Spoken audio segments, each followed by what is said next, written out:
Ah, il y a un décompte. Oh! Hey! J'aime vraiment ça commencer. On est en ligne, Act One, Catherine. Oh my God, c'est tellement symbolique de t'avoir ici parce que Kat, elle a joué un gros rôle dans ma vie, autant en tant qu'amie, partenaire de business, mais vraiment un lien très fort de homme à homme. Tu sais, ce genre de personne que tu sais pas pourquoi t'es connecté, mais t'es vraiment lié. Puis on s'est perdu, Kat. On s'est perdu pendant une couple d'années et tout.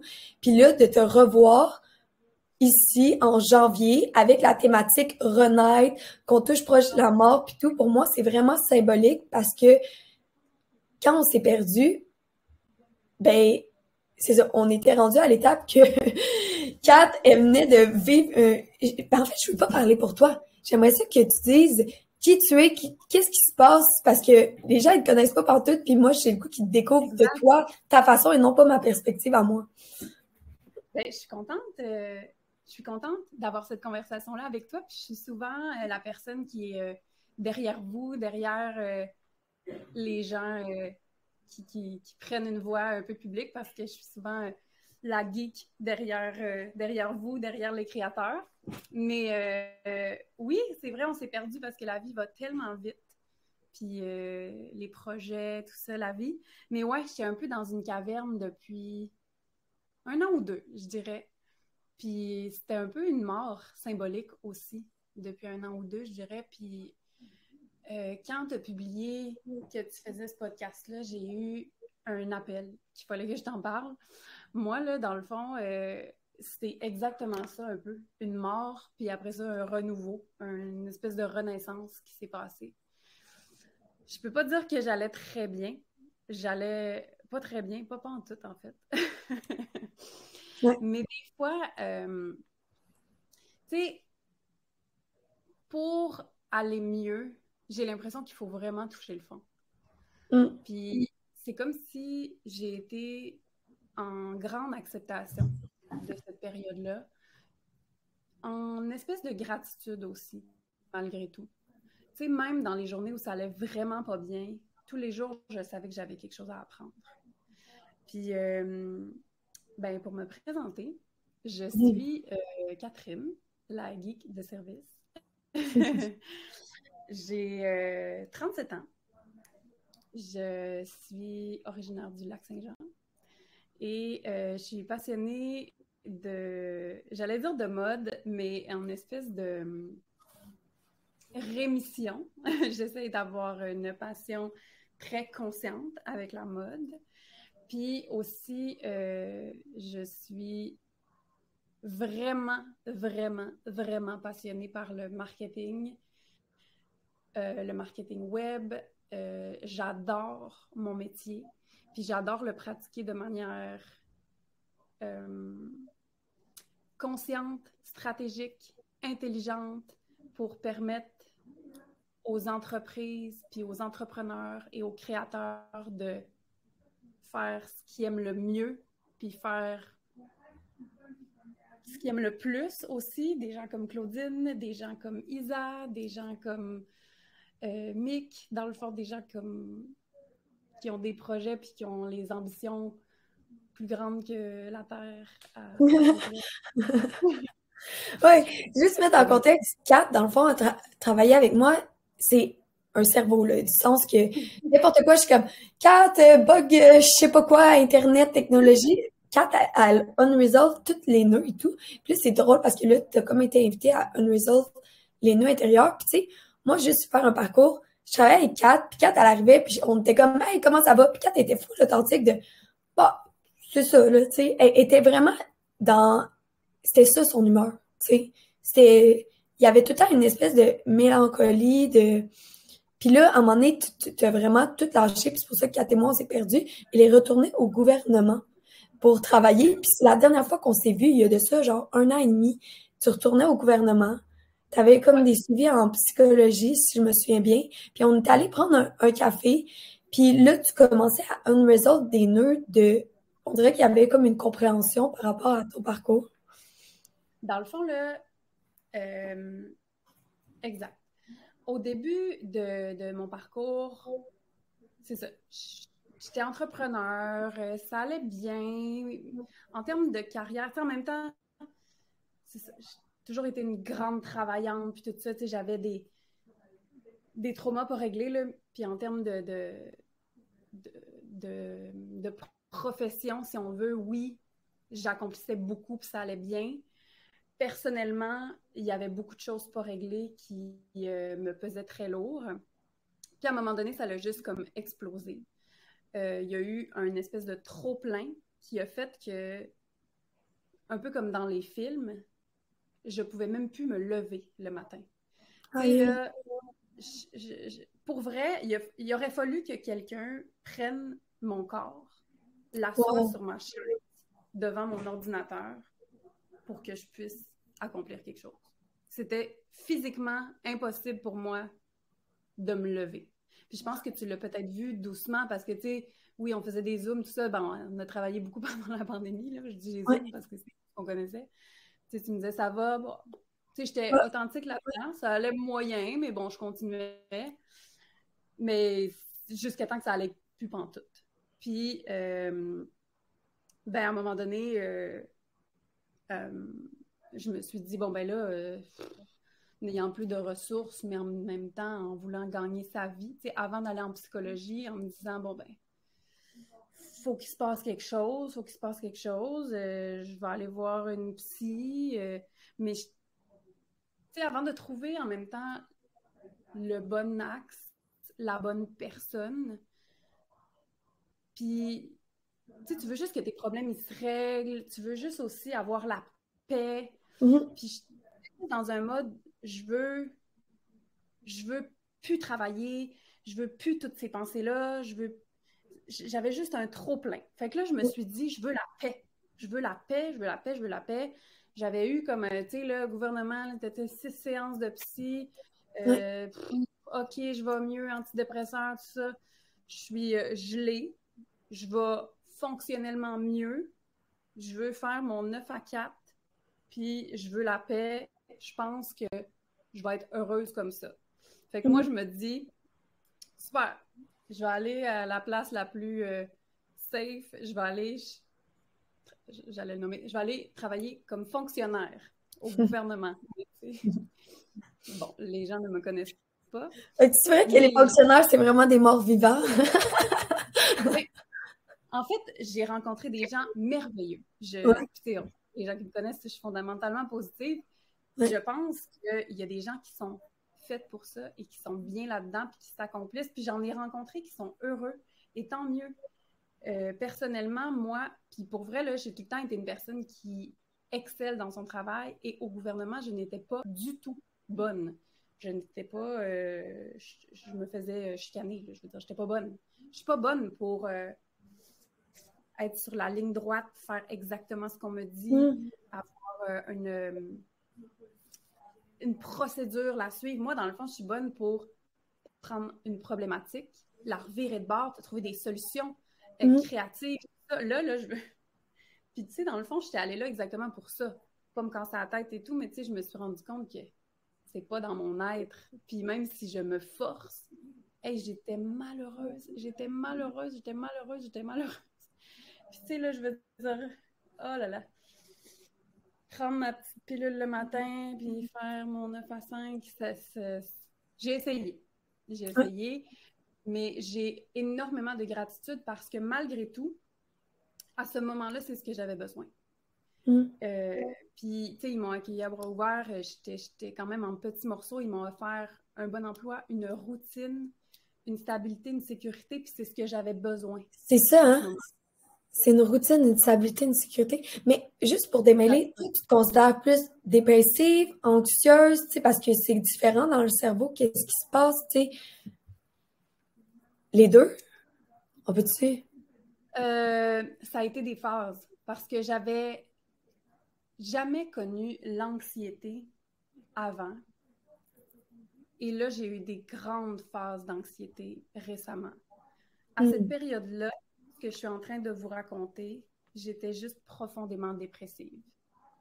J'avais une grande tristesse. Puis après est venue l'anxiété parce que la phase dont je vous parle, j'étais juste extrêmement dépressive. L'anxiété est venue après parce que là, j'ai affronté mes traumas.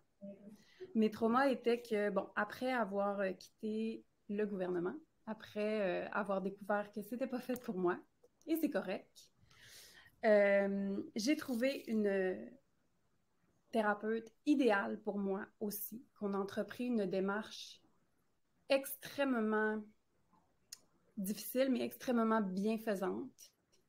On a creusé dans mon passé. Ça m'a pris plusieurs séances avant d'accepter d'aller là. Puisque je me battais avec elle, je lui disais que mon passé ne m'avait pas influencée. Parce que je lui disais, écoute, je comprends, mais j'ai de la chance. Tu sais, oui, j'ai vécu ma relation là, à 17-18 ans qui a été abusive, puis qui a été violente, que j'ai vécu des agressions et tout ça. Ça ne m'a pas touchée. Je suis chanceuse. J'ai pas été traumatisée de ça. Moi, j'ai mis ça dans une petite boîte, puis ça m'a pas touchée. Puis elle me disait, non, non, non, Catherine, ça l'a construit ton être.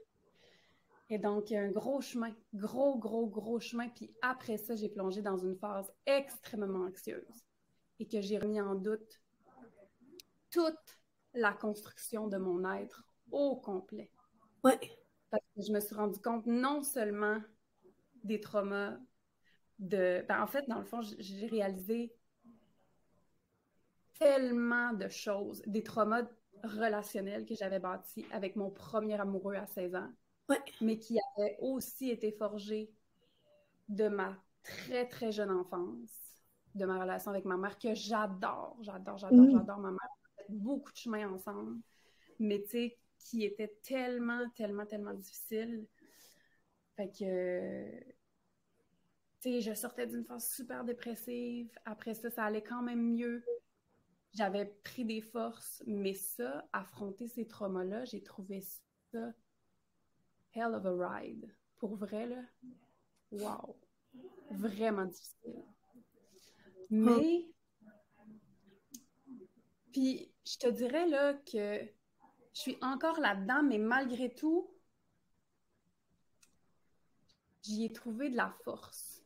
Mais c'est vraiment une mort en soi. J'ai tué une partie de moi. Mais thanks God. Parce que pour vrai, cette partie-là, là, elle était elle était malade. Tu sais, là, je sais pas, on en a déjà parlé ensemble, toi puis moi, j'ai quelques ennuis de santé. Ouais. Puis, ces ennuis de santé-là, ils m'accompagnent au quotidien. Puis, j'ai fait un rebirth récemment avec Nick. Puis, mon rebirth, il a été super physique. Vraiment physique. Tu sais, j'étais pas vraiment dans les pensées, mais physique. Puis, j'ai réalisé à quel point c'est mon corps, moi, qui absorbe tout. Puis, c'est que si moi, là, je suis pas en santé, que je suis pas alignée avec mes valeurs, avec qui je veux être, avec un bon alignement, dans le fond, ben mon corps, il sera pas en santé. Tu sais, je le vois dans mes résultats, je le vois dans mes MRI, tu sais, je le sais, sincèrement. Puis, je le sais tout de suite, tu sais, on dirait que j'ai des signaux, justement, là, parce que quand je fais des bons choix, puis je vais à mes examens, mon corps, il va mieux. Puis, ça m'a tellement, dans la dernière année, là, fait faire des bonds là, de 180 degrés, là, parce qu'après le gouvernement, ben là, une autre petite marche, tu sais, une autre petite marche. Puis je te dirais que, tu sais, je vis ça bien, mais je vis ça quand même comme des échecs parce que je suis une fille super positive puis tout, mais l'anxiété, la dépression et tout ça, mais on se remet en doute, tu sais, parce que on est des petits moutons noirs, hein. On n'est pas comme tout le monde. Ouais. Des fois, Puis on là, se tu dit, veux fitter, c'est comme le struggle de l'humain de vouloir fitter dans le moule, mais vouloir se différencier à la fois. Fait qu'il y a comme une anxiété de performance des deux sens parce que tu veux être accepté. Puis de l'autre côté, tu veux être spécial puis différent. Puis moi, c'est mon struggle, l'anxiété de performance. Là, je sais pas, toi, tu sais, justement, tu dis, cette partie-là qui est morte, c'est quoi, tu sais, puis comment tu fais pour pas retourner dans le même book, tu sais, encore et encore, tu sais, parce que ton passé va pas changer. Il y a juste toi au présent qui a changé. Mais comment tu fais pour pas réengager la même, tu sais, on aime ça retourner dans notre zone de confort, là. ben, je vais être honnête avec toi. J'y, j'y retourne parfois. Mhm. C'est zéro parfait. Zéro parfait. Mais je me pardonne. Puis je me fais des nouvelles promesses. Puis je le refais encore. Puis je me rechoisis encore. Puis je vais une journée à la fois. Puis, c'est comme récemment, je l'ai refaite encore. Mhm. J'avais, tu sais, on se donne des petites nouvelles. Même si on s'était perdu de vue, on se donne des petites nouvelles de temps en temps. Ouais. Je t'avais dit, hey, j'ai trouvé la job de mes rêves, Ouais. blablabla. La job. En septembre. Mais, Ah, mais honnêtement, euh, j'étais contente pour toi parce que tu retournais dans le travailleur autonome, mais pour moi, t'es encore plus autonome que ça, tu sais, Kat, genre, t'es pas une employée, t'es trop spéciale, mais en tout cas, moi, la vision que j'ai de Kat, she's so exceptional, là, tu sais, je suis comme, si tu te verrais avec les lunettes que je te vois, tu capoterais, là. Ouais, mais bon. Mais ouais, ben en fait, je suis allée travailler pour une entreprise québécoise magique. Magique. D'ailleurs, c'est ma dernière semaine cette semaine. Mm, J'ai adoré mon expérience. mm, Adoré. Mais ça m'a refait plonger dans cette performance-là encore. mm, Puis le pire, c'est que quand je suis arrivée, j'étais tellement fière de moi. J'étais arrivée, puis ils m'ont déroulé le tapis rouge, j'avais une belle expérience. Tu sais, je suis intelligente, j'ai une belle expertise, mais je suis arrivée avec euh, à pied ferme à dire mes limites, à dire, tu sais, j'ai telle expérience, tout ça, mais moi, là, j'ai fait un passé où est-ce que je me suis poussée à bout. Fait que, tu sais, il y a certaines choses que je veux pas faire et tout, puis ils ont vraiment respecté ça et tout ça. Mais ouais, moi-même, j'ai transgressé mes propres limites parce que j'adorais ma job. Écoute, chef e-commerce d'un mm, brand en ligne, en grande croissance, québécois, qui fait des vêtements québécois en mode, qui fait des millions. Je veux dire, tout est là pour que je capote sur ma job. J'ai tout donné. Mon corps, il n'a pas suivi. Mon corps, il n'a pas suivi. Mes médecins, ils ont dit, ben écoute, t'as pas le choix, Catherine, là, tu dois faire des choix pour toi, là. Tu dois ralentir, ben c'est tes heures et tout ça. Puis moi, j'ai décidé, tu sais, de quitter mon emploi. parce que baisser ses heures, ça demande d'augmenter sa valeur. Puis c'est tout en ça, tu sais. C'est comme accepter de baisser son nombre de temps, c'est d'accepter que tu as une plus grosse expertise, une plus grosse value aussi, là. Puis, Mais moi, là, moi, je suis pas comme ça. Moi, je suis pas une demi. Tu sais, je veux dire, je suis toute pas pantoute. Puis, baisser mes heures alors que l'entreprise est en train de bouillonner de ouais. jobs, puis de tout ça. Puis, tu sais, puis moi, je vais être là à dire, ben moi, je fais juste mon 20 heures. Moi, non. Non, Puis, non, non. en même temps, j'aime mieux tant qu'à ça. Tu sais, malgré tout, quand je travaille pour moi-même, parce que j'ai un gros problème aussi d'obéissance lorsque je suis Mm, dans un contexte d'emploi. Et je pense que je ne suis pas la seule parce ouais, que dans notre société, puis surtout les femmes, quand on est en emploi, ouais. dans un contexte hiérarchique, puis qu'on a un patron, on se met en mode obéissance et on veut plaire et tout ça. Puis j'avais les meilleurs patrons. Ce n'est pas du tout contre personne. Je me mettais dans cette position-là. Puis moi, là, en plus, je suis un bon petit soldat. Là. Autant je suis une chef, vraiment une chef, autant je suis un bon petit soldat. Si j'ai quelqu'un en moi, puis qu'en plus je le respecte, puis que je veux lui plaire, je vais faire ce qu'il me demande et encore plus. Fait que je m'épuise complètement. Mais quand c'est moi mon propre patron, euh, Ben, je veux me plaire, mais je veux aussi me plaire pour rester en santé. Tu sais. Fait Hmm. que j'ai vraiment plus facilement le respect de mes limites. Fait que je retourne à mes propres projets. Je suis Là, tellement contente, Kat, là. Genre, ça fait longtemps, là. Tu sais, Kat, elle peut tout faire, là. Tu sais, Kat, a full humilité, mais elle a eu une chaîne YouTube avec, c'est une grande personne YouTube. Elle fait ouais, tout, ouais. cette fille-là. Elle fait tout. Puis, genre, je suis vraiment contente que tu te lances là-dedans à fond.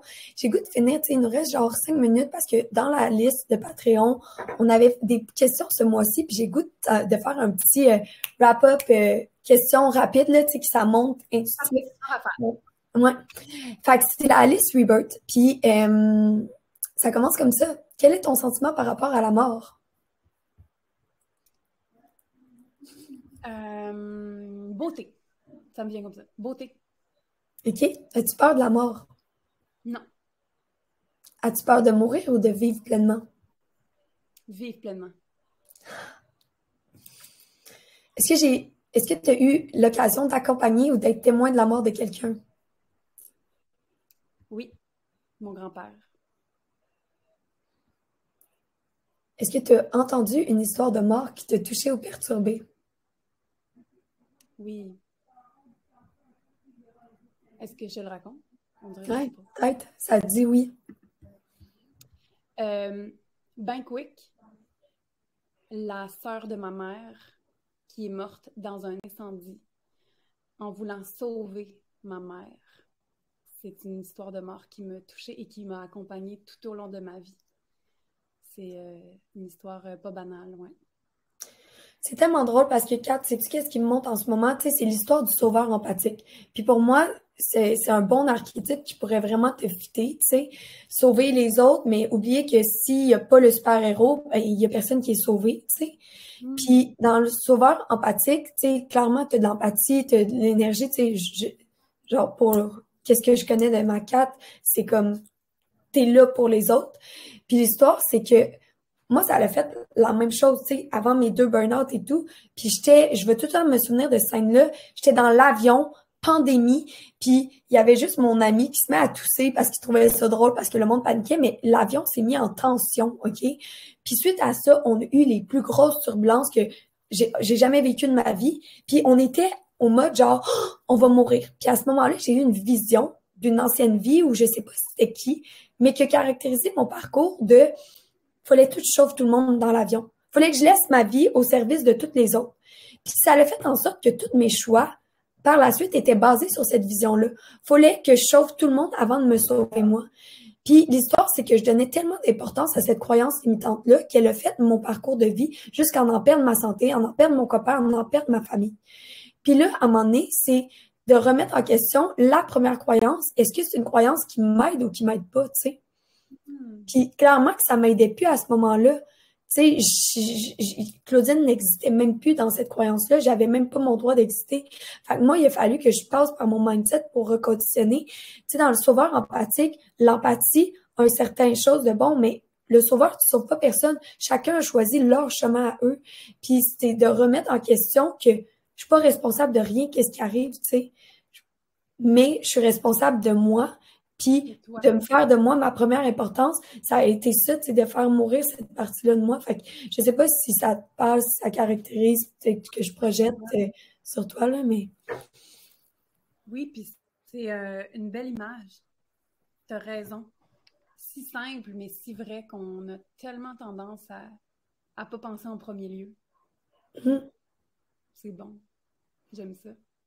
Fait que le sauveur empathique, moi, c'est surtout en relation, puis là, on va en parler en février, mais tu sais, les relations encore moins là, que tu peux être un sauveur empathique. Premièrement, t'es pas dans un contexte de neutralité, tu peux pas aider la personne là, à côté de toi, là. Tu as toute ta perspective de la personne, tu sais. Moi, je peux pas aider Kat, faut qu'elle aille à un thérapeute externe, legit, parce que je la connais, je la projette des choses que je connais sur elle.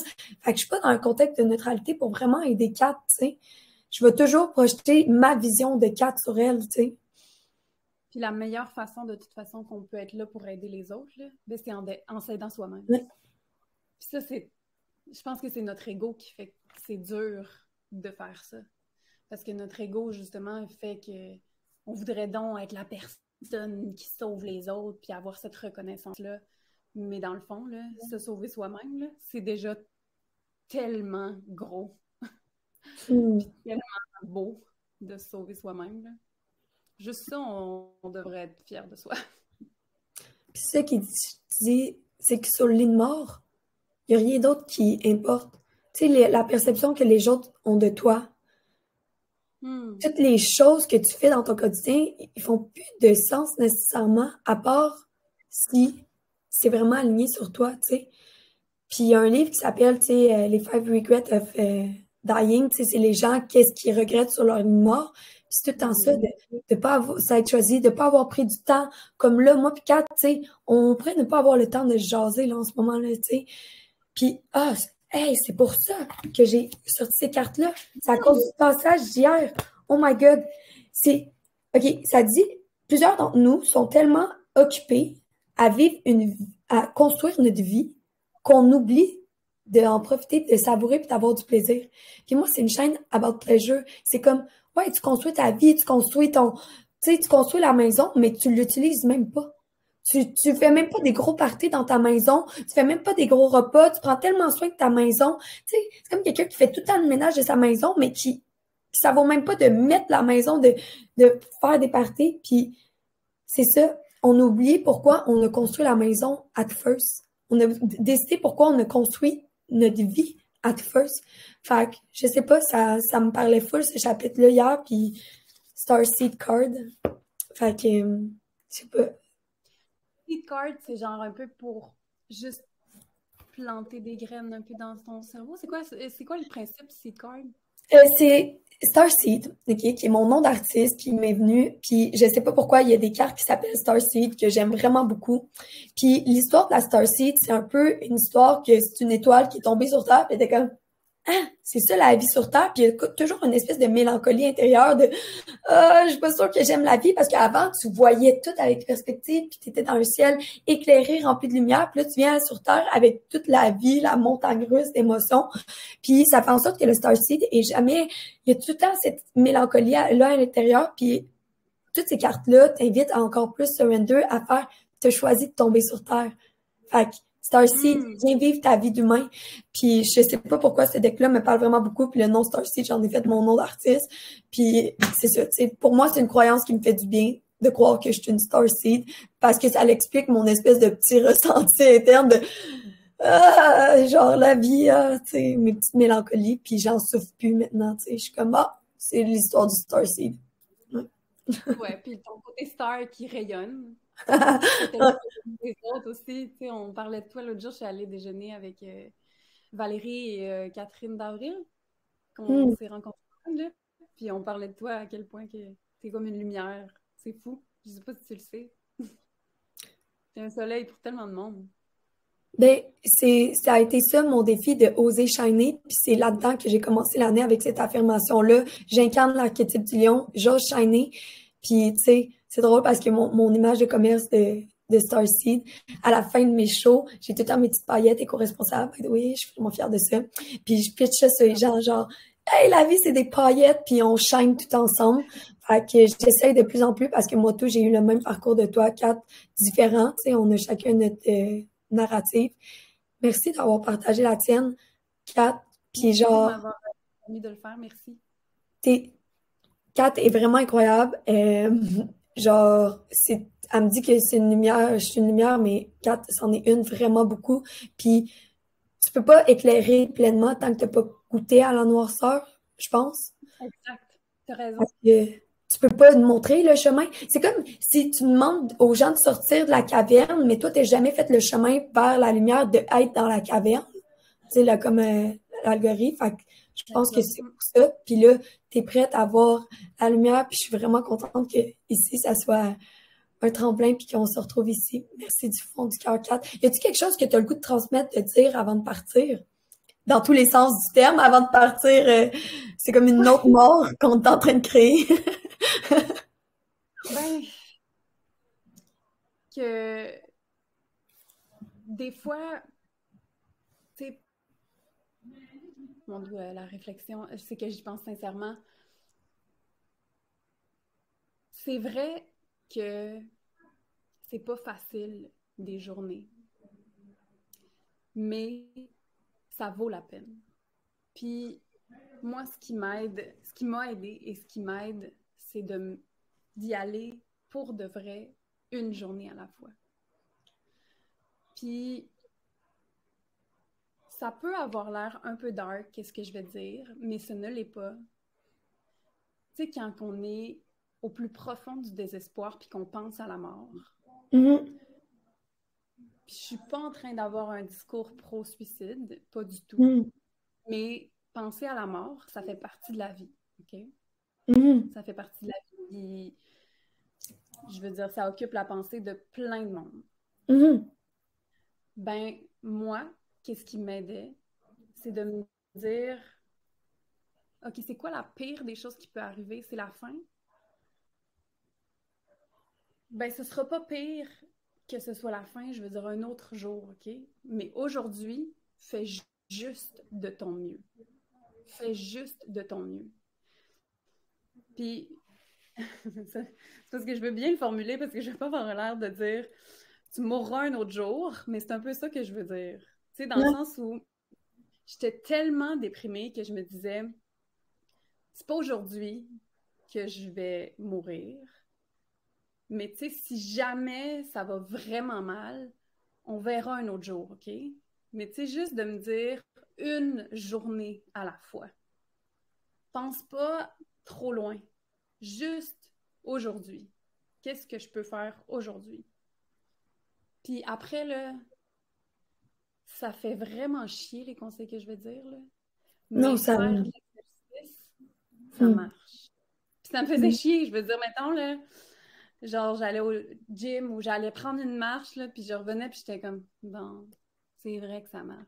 Parce que tout le monde le dit. En termes d'exercice, ça marche. Puis ma Ouais, mère, ben oui, mais prendre une marche. Ben oui, mais ça marche. Ça marche. ça Ça marche. fait chier, mais ça marche. C'est des petits conseils bien simples, mais ça marche. Puis ça vaut la peine. Mais une journée à la fois. Une journée Puis à la cinq, fois, faire de l'exercice. ouais, faire de l'exercice, se concentrer sur les petites choses.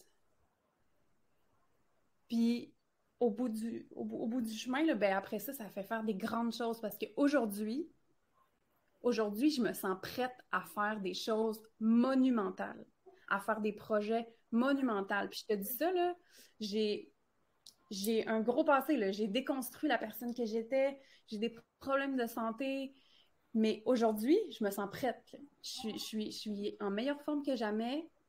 Euh, j'ai, j'ai été déprimée, mais là, ça va vraiment mieux. C'est possible.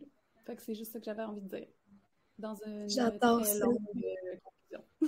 Non, mais c'est parfait. On avait besoin de ce petit espoir-là, puis ces petites solutions-là pour quelqu'un qui est vraiment passé à travers, tu sais. Fait que se concentrer sur ces petites choses, une journée à la fois, faire de Exact. l'exercice, Bouger. bouger. J'aime de tout mon cœur, Cannes. Merci d'être une lumière pour d'autres dans leur noirceur. Puis je suis vraiment contente de te voir shiner enfin. Pour toi qui écoutais ça, ben, that's it. 33 minutes, 33 secondes qu'on a terminé. Ooh, Angel Number Wow! with us. Puis on se voit dans un prochain extra Patreon thématique. On verra, hein? On y va au jour le jour. Un jour à la fois. Yes. Fait que je t'aime de tout mon cœur. À bientôt.